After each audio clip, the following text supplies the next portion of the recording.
ദൈവ തിരുനാമത്തിന് സ്തോത്രം ചെയ്യുകയും സ്തുതിക്കുകയും ചെയ്യുന്നു. കർത്താവിനാൽ അനുഗ്രഹീതരായ ദൈവമക്കളെ, വചനം കേൾപ്പാൻ വളരെ താല്പര്യത്തോടും പ്രതീക്ഷയോടും കാത്തിരിക്കുന്ന ദൈവത്തിന് പ്രിയമുള്ള സഹോദരങ്ങളെ, സഹോദരിമാരെ, കർത്തൃദാസന്മാരെ, അനുഗ്രഹീതമായിരിക്കുന്ന ഈ നല്ല ദിവസവും നിങ്ങളോടൊരല്പസമയം വചനം പറയാൻ സ്വർഗം എനിക്ക് തരുന്ന ഈ നല്ല സമയത്തെ ഓർത്ത് ഞാൻ എൻ്റെ രക്ഷിതാവും കർത്താവും എപ്പോഴും വചനത്തിന് മുമ്പിലിരിക്കുമ്പോൾ എന്നോട് വചനത്തിനോട് സംസാരിക്കുകയും മറ്റുള്ളവരോട് പറയാൻ എൻ്റെ പക്കൽ ദൈവത്തിൻ്റെ ദൂതേൽപ്പിക്കുകയും ചെയ്യുന്ന എൻ്റെ പ്രാണപ്രിയനായ എൻ്റെ ദൈവത്തിന്, എൻ്റെ കർത്താവിന്, ഈ ശുശ്രൂഷയെങ്കിൽ ഫലമേൽപ്പിച്ച എൻ്റെ സർവശക്തന് സകല മഹത്വവും പുകഴ്ചയും നന്ദിയും കരേറ്റിക്കൊണ്ട് വചനം കേൾക്കുന്നത് എന്നും ജീവിതത്തിൻ്റെ ഒരു ഭാഗമാക്കി മാറ്റിയ നിങ്ങൾക്കേവർക്കും യേശുക്രിസ്തുവിൻ്റെ ധന്യമുള്ള നാമത്തിൽ വിനീതമായ സ്നേഹവന്ദനങ്ങൾ അറിയിച്ചുകൊണ്ട് ഇന്നത്തെ ആത്മീക ചിന്തയിലേക്ക് കടക്കട്ടെ.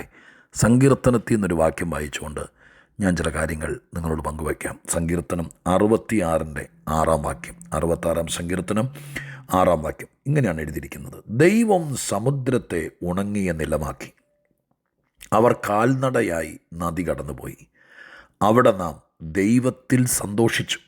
ഒന്നോടെ പറയട്ടെ: ദൈവം സമുദ്രത്തെ ഉണങ്ങിയ നിലമാക്കി, അവർ കാൽനടയായി നദി കടന്നുപോയി, അവിടെ നാം ദൈവത്തിൽ സന്തോഷിച്ചു. ചെങ്കടൽ പിളർന്ന് ഇസ്രായേൽ ജനം അക്കരയ്ക്ക് പോയത് വേദപുസ്തകത്തിലെ അനേക ഭാഗത്ത്, പുറപ്പാട് പുസ്തകത്തിലാണ് അതിൻ്റെ ചരിത്രപരമായിരിക്കുന്ന വിശദീകരണമെങ്കിലും പ്രവാചക ഗ്രന്ഥങ്ങളിൽ, സങ്കീർത്തനങ്ങളിൽ, പുതിയ നിയമഭാഗത്ത് ഒക്കെ ദൈവമായ കർത്താവ് ചെറുതും വലുതുമായിരിക്കുന്ന സന്ദേശങ്ങൾക്ക് വിവിധ സന്ദർഭങ്ങളിൽ ജനത്തെ ഉറപ്പിക്കാൻ, ഇസ്രായേലിനെ ഓർമ്മിപ്പിക്കുവാൻ, പുതിയ നിയമസഭയെപ്പോലും ചില കാര്യങ്ങൾ പഠിപ്പിക്കുവാൻ ഈ വലിയ സംഭവത്തെ വേദപുസ്തകം പ്രതിപാദന വിഷയമാക്കിയിട്ടുണ്ട്. അനവധി ഭാഗത്ത് എഴുതിയിട്ടുണ്ട്. ബൈബിൾ ചരിത്രത്തിലെ ഏറ്റവും പ്രധാനപ്പെട്ട സംഭവം തന്നെയാണ് ചെങ്കടൽ പിളർന്ന് അക്കരെ ലക്ഷക്കണക്കിന് ജനങ്ങൾ കടന്നുപോയി എന്ന് പറയുന്നത്. അതൊരത്ഭുത വിഷയം തന്നെയാണ്. ഒരിടത്തും മുന്നോട്ട് പോകാൻ നിവൃത്തിയില്ലാത്ത സാഹചര്യങ്ങളിൽ വഴിമുട്ടിപ്പോയവർക്ക് ആശ്വാസം പകരുകയും വിശ്വസിച്ചവർക്ക് വഴി ഉണ്ടാക്കി കൊടുക്കുകയും ചെയ്ത ഒരു വലിയ ചരിത്ര സംഭവം കൂടിയാണ് ആത്മീകമായി ചെങ്കടൽ പിളർന്ന വിഷയം. പല സങ്കീർത്തനത്തിനകത്ത് ചെങ്കടൽ പിളർന്ന വിവരത്തെക്കുറിച്ച് എഴുതിയിട്ടുണ്ട്.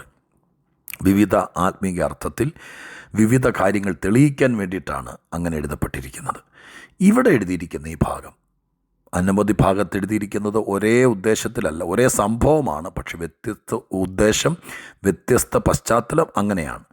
ഇവിടെ എഴുതിയിരിക്കുന്നതിൻ്റെ ഉദ്ദേശമാണ് ഇന്നത്തെ പ്രധാന ചിന്തയ്ക്കുതകുന്നത്. ഇവിടെ പറഞ്ഞിരിക്കുന്നത് ഇങ്ങനെയാണ്: ദൈവം സമുദ്രത്തെ ഉണങ്ങിയ നിലമാക്കി. നമുക്കതറിയാം.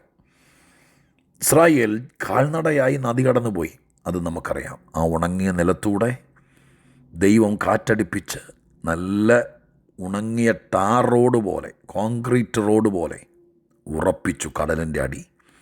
അതിലൂടെ ഇസ്രായേൽ മക്കൾ ഓരോരുത്തരും നടന്നു കയറി. ഉണങ്ങിയ നിലമല്ലായിരുന്നെങ്കിൽ ഇത്രയും ലക്ഷക്കണക്കിന് ആളുകൾ നടക്കുമ്പോൾ കാല് താന്നു പോയിട്ട് അവർക്ക് നടപ്പ് പറ്റില്ലായിരുന്നു. ദൈവം എന്തെങ്കിലും ചെയ്താൽ അത് അതുപോലെ ചെയ്യത്തുള്ളൂ. നമുക്ക് വിഷമം ഉണ്ടാക്കുന്ന ഒന്നും ചെയ്യുകയല്ല. താൻ ബാധി ദൈവം ബാധി എന്നത് ബൈബിളിൻ്റെ ഒരു സബ്ജക്റ്റ് അല്ല. കുറച്ചൊക്കെ ദൈവം ശരിയാക്കി ബാക്കി നമ്മൾ ചവിട്ടിക്കയറുക എന്നുള്ളൂ. ദൈവം നമുക്ക് വേണ്ടി എന്തെങ്കിലും ചെയ്താൽ തിരുവെഴുത്ത് പറയുന്നവനെല്ലാം നന്നായി ചെയ്യുന്നവനാണ്, പഴുതട ചെയ്യുന്നവനാണ്, പോരായ്മ തീർത്ത് ചെയ്യുന്നവനാണ്. അതുകൊണ്ട് ലക്ഷക്കണക്കിന് ആളുകൾ അക്കരെ കയറുമ്പോൾ ഇച്ചിരി നനവുണ്ടെങ്കിൽ തന്നെ ചാവിട്ടി കുഴച്ച് വല്ലാതെ ആയനെ. അങ്ങനെയൊന്നുമില്ല. അവരുടെ കാലെ ചെളി പറ്റാതെ അക്കരെ കയറിയില്ലേ, അത്രയ്ക്ക് അത്ഭുതം ചെയ്തു. അടുത്ത വാചകമാണ് കേട്ടോ ഇന്നത്തെ പ്രധാന ചിന്തയ്ക്ക് ആധാരമാകുന്നത്: അവിടെ നാം ദൈവത്തിൽ സന്തോഷിച്ചു. എവിടെ? അവിടെ നാം എന്നൊരു വാക്ക് കണ്ടോ? അവിടെ നാം. എവിടെ? ആ കടൽ തീരത്ത് എന്നെനിക്കറിയാം, പക്ഷെ അവിടെ നാം എന്ന വാക്ക് ഇന്ന് ഞാൻ ദൈവശാസ്ത്രമൊക്കെ ഒന്ന് മാറ്റി വെച്ചിട്ട് കണ്ണടച്ചൊന്ന് വിശ്വസിച്ചോട്ടെ. ഇന്നത്തെ ദൂതിന് വേണ്ടി ചെങ്കടൽ കയറി അക്കരെ കയറി കഴിഞ്ഞപ്പോഴാണ് പുറപ്പാട് 15 മോശ പാട്ടെഴുതി, മിരിയാൻ തപ്പെടുത്തു, ജനമെല്ലാം കൂടെ പാടി സന്തോഷിച്ചു എന്നത് എനിക്കറിയാം. പക്ഷെ ഇന്ന് ഈ സങ്കീർത്തനക്കാരൻ എഴുതിയിരിക്കുന്നു: അവിടെ നാം അവനിൽ സന്തോഷിച്ചു. ഞാനിങ്ങനെ അതിനെ ദൈവമക്കൾക്കുള്ള ദൂതാക്കാം. ഈ ചെങ്കടലിൻ്റെ അങ്ങേ കരയെ നിൽക്കുമ്പോൾ ഇവരുടെ ചങ്കുരുകി നിൽക്കുക. മോശ പൊട്ടി കരഞ്ഞു. എന്ത് ചെയ്യുമെന്നറിയില്ല. ഫറവോൻ പുറകെ വരുമല്ലേ. മുമ്പിൽ അലറി ഒഴുകിയല്ലേ കടൽ. ദുഃഖിച്ചു, ഭയപ്പെട്ടു, കരഞ്ഞു. വഴി കാണാതെ ഭാരപ്പെട്ട് നിന്ന അതേ സ്ഥലത്ത്, ആ കടൽ തീരത്ത് അവർ ദൈവത്തിൽ സന്തോഷിച്ചു. അപ്പം ഞാൻ ഇന്നത് കൂട്ടി തുന്നിച്ചേർത്ത് നിങ്ങളുടെ കയ്യിലേക്ക് തരട്ടെ. ജീവിതത്തിൽ സന്തോഷിക്കാൻ സാധ്യതയില്ലാത്തൊരു സ്ഥലമായിരുന്നു ചെങ്കടൽ. ദൈവം കൂടെ ഇല്ലായിരുന്നെങ്കിൽ, മോശയിലൂടെ ആ വടി നീട്ടി ഒരു അത്ഭുതം ചെയ്തില്ലായിരുന്നെങ്കിൽ, ഒരു കിഴക്കൻ കാറ്റ് വന്നില്ലായിരുന്നെങ്കിൽ, ദൈവം കടൽ പിളർന്നില്ലായിരുന്നെങ്കിൽ, ഇവിടെ ചോരപ്പുഴ ഒഴുകിയാനെ, പറവോൻ വാളൂരിയനെ, വെട്ടു തുടങ്ങിയനെ, അലറിക്കരഞ്ഞേനെ, വാവിട്ട് നിലവിളിച്ചേനെ, ജനം ചെതറി ഓടിയനെ, ഭയം കൊണ്ട് ഇവിടെ ഭയങ്കരമായിരിക്കുന്ന വിപ്ലവം ഉണ്ടായേനെ. പക്ഷെ കരയേണ്ട സ്ഥാനത്ത്, തകരേണ്ട സ്ഥാനത്ത്, തിരിഞ്ഞോടേണ്ട സ്ഥാനത്ത്, അടിയറവ് പറയേണ്ട സ്ഥാനത്ത്, പറവോൻ്റെ കാൽക്കൾ വീണ് ക്ഷമിക്കണം, ഞങ്ങൾ മടങ്ങി വരാം എന്ന് പറഞ്ഞ് അടിയറവ് പറഞ്ഞ് അടിമയാകേണ്ട സ്ഥാനത്ത്, അവിടെ ആ സ്ഥലത്ത് തന്നെ ദൈവം തൻ്റെ ജനത്തെ ദൈവത്തിൽ സന്തോഷിപ്പിച്ചു. എൻ്റെ പ്രിയപ്പെട്ടവരെ, ഇന്നത്തെ ചിന്തയിൽ ചെങ്കടലല്ല വിഷയം, കാറ്റോ കടൽ പിളർന്നതോ അല്ല വിഷയം. ഇന്നത്തെ 66-6 നിന്നെ തകർത്ത് കളയാൻ ആര് പദ്ധതിയിട്ട് കളമൊരുക്കി അടുത്ത് വന്നു? നിന്നെ വെട്ടിക്കളയാൻ വാളൂരിക്കൊണ്ട് വന്നു. നിന്നെ തിരിച്ചു പിടിക്കാൻ ശക്തമായി രഥമേറി വന്നു. നിന്നെ ഉന്നം വെച്ച് ഇല്ലാതാക്കാൻ വേണ്ടി നിൻ്റെ അടുത്ത് കൈനീട്ടിയെത്തിയോ?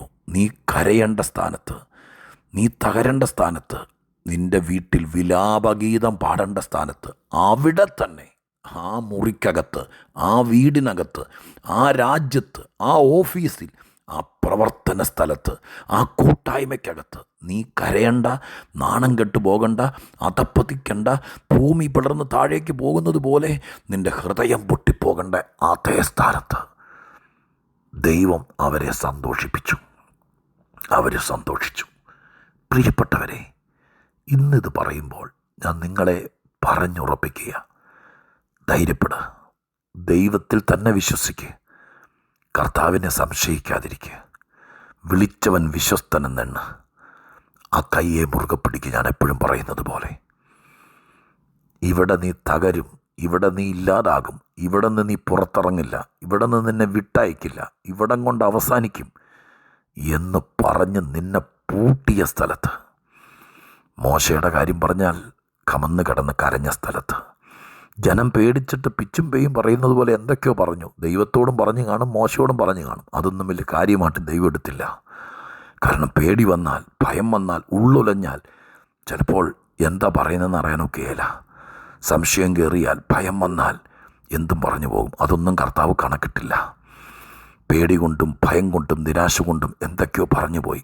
ഒരു വാക്ക് ക്ഷമ ചോദിക്കാമോ? അപ്പാ, പേടിച്ചിട്ടാണ് ഞാനങ്ങനെ പറഞ്ഞ്, എൻ്റെ ഉള്ളുലഞ്ഞപ്പോഴാണ് എനിക്ക് ഇങ്ങനെയൊക്കെ പറ്റിയില്ലോ എന്ന് പറഞ്ഞ് ക്ഷമിക്കണമെന്ന് പറയാമോ?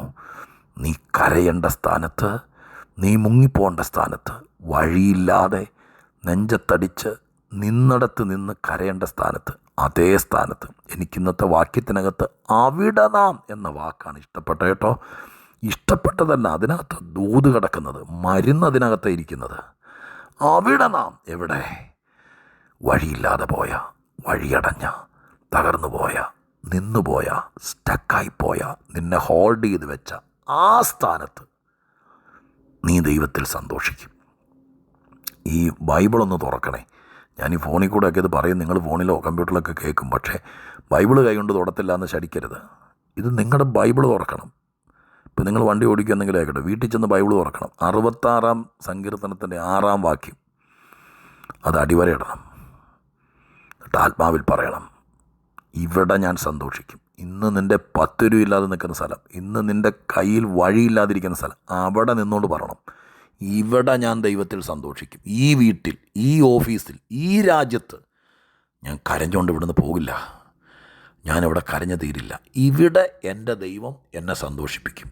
ഈ ദുഃഖസാന്തര അന്തരീക്ഷത്തിൽ നയാ പൈസ കയ്യിലെടുക്കാനില്ലാത്ത ഈ ദിവസം ഞാൻ ആത്മാവിൽ പറയുന്നു എന്ന് പറഞ്ഞ ബൈബിളിൽ അടിവരയിട്ട് കൈവച്ച് പ്രാർത്ഥിച്ചത് പറയണം, ഇവിടെ ഞാനും എൻ്റെ കുഞ്ഞുങ്ങളും സന്തോഷിക്കും. ദൈവം പ്രവർത്തിക്കുമെന്ന് വിശ്വസിക്കാമോ? നിങ്ങൾ വിശ്വസിച്ചാൽ ബാക്കി ദൈവം ചെയ്യും. എൻ്റെ ഭാഗം അക്ഷരങ്ങളിലൂടെ, വാക്കുകളിലൂടെ നിങ്ങളുടെ അടുക്കലെത്തിക്കാമെന്ന്. എൻ്റെ കഴിവിൻ്റെ പരമാവധി ഒറ്റ ദിവസം പോലും മുടങ്ങാതെ ഞാൻ ദൈവത്തോടെടുത്ത തീരുമാനമായിരിക്കാൻ ആയിരങ്ങളെ സ്നേഹിച്ചുകൊണ്ട് ഞാനത് കൃത്യമായി ചെയ്യുന്നു. നിങ്ങൾ വിശ്വസിക്കുക, പ്രാർത്ഥിക്കുക, ദൈവത്തെ പിരിയാതിരിക്കുക, പാപവഴികൾ വിട്ടുതിരിയുക, ഈ ലോകത്തെ സ്നേഹിക്കാതിരിക്കുക, കർത്താവിൻ്റെ കൽപ്പന അനുസരിക്കുക, വചനം പ്രകാരം ജീവിക്കുക.